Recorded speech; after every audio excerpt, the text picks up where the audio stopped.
ஒரு 80 வயசு 100 வயசுல நடக்க முடியாத ஒரு பெரியவர் யதார்த்தமா வருவார் பாருங்க, அதே மாதிரி இந்த பிரபஞ்சம் இருக்கும். அந்த யதார்த்தத்தை மீறாது, உண்மையை மீறாது.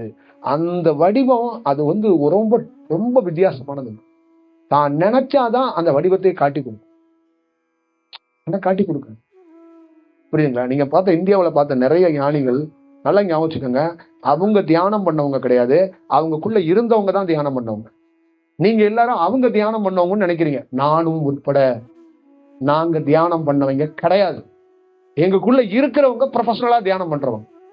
இந்த அத்தனை அனுபவத்தையும் ஒரு தனி மனிதனா இந்த உடலை வச்சு பெற முடியாது. இந்த ப்ரொஃபஷனலா அகத்தியர் மாதிரி, போகர் மாதிரி, புலிப்பாணி மாதிரி இந்த அலைவரிசை தான் என்ன மாதிரி ஒருத்தர் இந்த மாதிரி வெட்ட வெளியே இந்த மாதிரி சம்பந்தமா உரை நிகழ்த்துறதுக்கு பியூரா அவங்க தான் காரணம். புரியுதுங்களா? அப்ப நம்மளுடைய ரோல் என்னன்னா பார்வையாளர்.